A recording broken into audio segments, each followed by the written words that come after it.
Paulo, na verdade, o grande problema que eu tenho visto nessa pandemia desde o começo é a politização, né, que está interditando o debate. Mas não me parece que isso venha mais do presidente, não, ao contrário. O Diogo mesmo falou em, talvez, na decisão do STF, uma parte que cabe ao governo federal seja articular, mas está inviável, né? Basta ver a carta dos governadores, basta ver a postura do governador de São Paulo, que é o principal estado. Então, há um excesso de politização e isso está impedindo um debate maduro, realista sobre a pandemia. Veja, deixa eu analisar as falas do presidente hoje, que deram muito o que falar aí, né?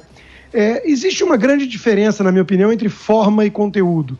Ambas as coisas são importantes, mas na minha vida eu sempre me pautei mais pelo conteúdo. Até porque eu escrevi um livro sobre a hipocrisia, né, da esquerda. Então, a questão da empatia, por exemplo, que você trouxe, Paulo, é óbvio que ela incomoda se a gente sentir que há falta de empatia no outro, né, que, aliás, é uma característica da psicopatia. Mas a gente tem que tomar cuidado, na minha opinião, para não confundir, às vezes, o estilo mais bronco, tosco ou direto com a falta sincera, genuína de empatia. E vice-versa. Tomarmos o cuidado para não nos tornarmos presas fáceis de pessoas que calibram discursos para parecerem muito altruístas, empáticas, né? E, no fundo, estão apenas politizando e pensando em eleição. Então, veja, vamos tentar tirar do conteúdo do que disse o presidente ali o que há de razoável, né? Porque a forma, eu concordo, parece faltar tato, né? Mas não me parece faltar empatia genuína ou razão naquilo que ele fala. Veja, em primeiro lugar, né, pegando o que ele falou ontem também, pânico paralisa. Eu escrevi um texto hoje sobre isso, né, remetendo até uma piada do general com a camisa vermelha versus o outro com a calça marrom, né? Nós temos uma escassez de lideranças no mundo ocidental hoje mais corajosas. Lideranças mais corajosas, num estilo Churchill, para enfrentar uma ameaça como o nazismo, como Hitler, né? Hoje, se fosse hoje aquilo, a imensa maioria estaria pedindo para assinar um pacto de paz, né, onde todo mundo ia virar nazista. Esse ia ser o resultado prático. Então, ainda bem que no mundo existem pessoas com um pouco mais de coragem para remar contra esse tipo de maré acovardada, né? Fechar tudo é loucura, isso não se mostrou razoável e estamos há um ano nesse discurso. Um ano. Antes era achatar a curva, 15 dias, depois ver. Agora virou uma solução definitiva. Até a vacinação fazer efeito ao longo do tempo e tudo mais. Então, é uma loucura. É uma loucura.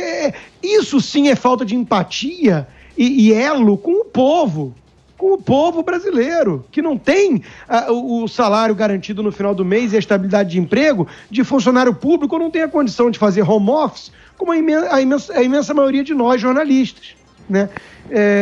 Outra coisa, a frase que o presidente usou ali, que o trabalho essencial é aquele que coloca o pão do chefe de casa na mesa, né? Essa frase é excelente, excelente, né? Vai explicar para um garçom que não é essencial o trabalho dele.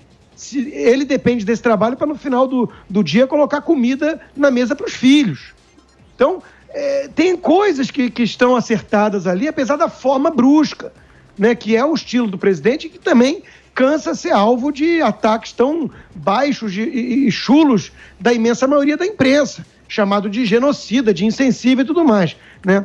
Sobre vacina, vamos lá, né? Falta no mundo todo, no Canadá, na Europa, basta ver as reportagens. Né? E, de repente, é culpa só do presidente. E, aliás, há um truque aí que eu já falei também, né? Até o filho do presidente Eduardo Bolsonaro apontou isso hoje também. Alguns tratam a vacinação em números relativos, lembrando que falta produção de vacina no mundo e que o Brasil tem 200 milhões de pessoas num território continental, e são os mesmos que tratam as mortes em termos absolutos, porque aí o Brasil é um país grande e dá mais ênfase. Então veja como falta honestidade intelectual nesse debate, né? Tá tudo muito politizado. Olha só, demonizam tanto o presidente que tem uma pessoa hoje, por exemplo, de ONG, de educação, né, que falou o seguinte: mimimi e frescura é o que está sendo responsável pelas mortes de milhares no Brasil. Eu até perguntei a ela, falei, vem cá, o que está matando então milhares de pessoas nos Estados Unidos, no Canadá, na Europa, na Argentina? E ela ainda respondeu, né? Aqui é o descaso do presidente, aqui no Brasil. Ela ainda respondeu. Quer dizer, no Brasil não é o vírus chinês que mata, é o presidente. Aí ele fala assim, a imprensa me trata como se eu fosse o vírus e botam que ele está atacando a imprensa. Não, ele está relatando como ele é tratado por parte da imprensa, é verdade. Ou por ONGs, ou por políticos, todos que querem vê-lo fora do poder, né? Pelo motivo que for. Um outro que é jornalista e editor da Globo News, né, falou que, segundo um pesquisador, né, puxou lá da cartola, mudança de postura do governo federal, sendo que o STF deu autonomia de lockdown e esse tipo de medida que estamos vendo, afinal de contas, aos estados e municípios, sim, né? Segundo esse pesquisador que o jornalista da Globo News citou, teria sido possível evitar 3/4 da morte no Brasil. Meu Deus, como é que alguém fala isso e mantém a cara, sem ruborizar? O Brasil já é 20º alguma coisa do ranking de morte por milhão de habitantes. Tá? Não está entre os 5 piores, nem os 10 piores. Agora, se o Brasil tivesse evitado 3/4 das mortes, nós seríamos o melhor país do mundo, junto com o Japão, talvez, e com Taiwan. Quer dizer, que loucura é essa? As pessoas esqueceram da pandemia, quando é para atacar o presidente, assim como é para mostrar o PIB, né? Aí esquece da pandemia e esquece que são os mesmos que falavam fica em casa, a economia fica para depois. Quer dizer, há muita politização, me desculpa, mas há. Não é à toa que a pesquisa que a própria Jovem Pan fez, né, com 35 mil votos, quem é responsável é o presidente ou são os prefeitos e governadores? Deu quase 97% dizendo que são os prefeitos e governadores. E hoje a hashtag Dória genocida chegou aos topos de tendência no Twitter, né? O governador tenta tanto colar a pecha de genocida no presidente, com apoio de parte da imprensa tucana, né? Mas, pelo visto, não está dando muito certo.